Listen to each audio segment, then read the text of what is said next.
ഇന്നത്തെ സിനിമ വാർത്തകളിലേക്ക് ഇവർക്കും സ്വാഗതം. നാനി നായകനെത്തുന്ന ഏറ്റവും പുതിയ തെലുഗു സിനിമ നാളെ തിയേറ്ററുകളിലേക്ക് എത്തുകയാണ്. സരിപ്പോദ ശനിവാരം എന്നാണ് ചിത്രത്തിന്റെ പേര്. നാനി, പ്രിയങ്ക മോഹൻ, എസ് സൂര്യ തുടങ്ങിയവരൊക്കെ പ്രധാന റോളുകളിലെത്തുന്ന സിനിമ മലയാളം ഉൾപ്പെടെയുള്ള ഭാഷകളിൽ സൂര്യ സാറ്റർഡേ എന്ന പേരിൽ കൂടിയാണ് റിലീസ് ചെയ്യുന്നത്. നാളെ ഈ സിനിമയുടെ മലയാളം പതിപ്പ് റിലീസ് ചെയ്യില്ല. ലൈസൻസ് വൈകുന്നത് മൂലം മറ്റന്നാൾ വെള്ളിയാഴ്ചയായിരിക്കും മലയാളം പതിപ്പ് റിലീസ് ചെയ്യുക. കേരളത്തിൽ നാളെ തമിഴ്, തെലുഗു പതിപ്പുകൾ ലഭ്യമാണെന്ന് പ്രത്യേകം അറിയിച്ചുകൊള്ളട്ടെ. ആദ്യ പ്രതികരണങ്ങൾ കേട്ട് കാത്തിരിക്കും. നാളെ റിലീസ് ചെയ്യുന്ന മലയാളം സിനിമ വിരുന്ന് എന്ന സിനിമയാണ്. കണ്ണൻ താമരക്കുളം സംവിധാനം ചെയ്ത് അർജുൻ നായകനെത്തുന്ന സിനിമ കൂടിയാണ് വിരുന്ന്. മറ്റന്നാൾ ഓഗസ്റ്റ് 30 തിയേറ്ററുകളിലേക്ക് എത്തുന്ന ഈ ആഴ്ചയിലെ മറ്റൊരു മലയാളം സിനിമയാണ് ഭരതനാട്യം. ചിത്രത്തിൽ സായി കുമാർ, സൈജു കുറുപ്പ് തുടങ്ങിയവർ അഭിനയിക്കുന്നു.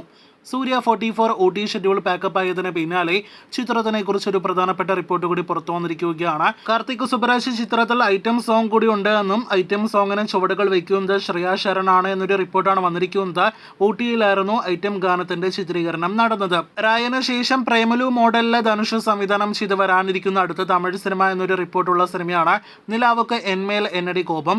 ചിത്രത്തിന്റെ ഫസ്റ്റ് സിംഗിൾ മറ്റന്നാൾ ഓഗസ്റ്റ് 30 റിലീസ് ചെയ്യുന്നതാണ്. ഗോൾഡൻ സ്പാരോ എന്നൊരു ടൈറ്റിലൂടെ വരാനിരിക്കുന്ന ഗാനം സംഗീതം നൽകിയിരിക്കുന്നത് GV പ്രകാശാണ്. ലിയോയുടെ റെക്കോർഡ് വിജയത്തിന് ശേഷം ലോകേഷ് കനകരാജ് സംവിധാനം ചെയ്ത് രജനീകാന്ത് നായകനെത്തുന്ന സിനിമയാണല്ലോ കൂലി. ചിത്രത്തിന്റെ ക്യാരക്ടർ പോസ്റ്റേഴ്സ് അപ്ഡേറ്റ് ഇന്ന് മുതൽ വരുമെന്നാണ് ഇന്നലെ സിനിമയുടെ അണിയറ പ്രവർത്തകർ അറിയിച്ചത്. ഇപ്പോഴത്തെ ആദ്യത്തെ പോസ്റ്റർ തന്നെ നമ്മുടെ സൗബിന്റെ പോസ്റ്റർ പുറത്തു വന്നിരിക്കുകയാണ്. ഒരു കിടിലൻ പോസ്റ്റർ തന്നെ പുറത്തു വന്നിരിക്കുന്നു. വില്ലന്മാരിൽ ഒരാൾ എന്നാണ് നാം മനസ്സിലാക്കുന്നത്. മാർക്കോ ഉണ്ണിമുകുന്ദൻ നായകനെത്തുന്ന അടുത്ത മലയാളത്തിലെ വമ്പൻ ആക്ഷൻ പാക്ഡ് വയലൻസ് നിറഞ്ഞ സിനിമയാണല്ലോ. ചിത്രത്തിന്റെ മുഴുവൻ ചിത്രീകരണം പാക്കപ്പ് ആയിരിക്കുകയാണ്.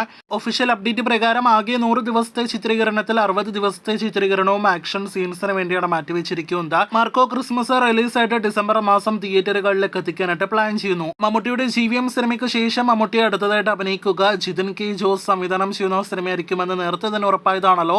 സിനിമയുടെ ചിത്രീകരണം സെപ്റ്റംബർ പകുതിയോടെ തന്നെ ആരംഭിക്കും. ഈ വരുന്ന സെപ്റ്റംബർ 7 മെഗാസ്റ്റാറിന്റെ ജന്മദിനത്തിൽ സിനിമയുടെ ഒഫീഷ്യൽ പ്രഖ്യാപനം വരുമെന്ന് ഉറപ്പാക്കപ്പെട്ടിരിക്കുകയാണ്.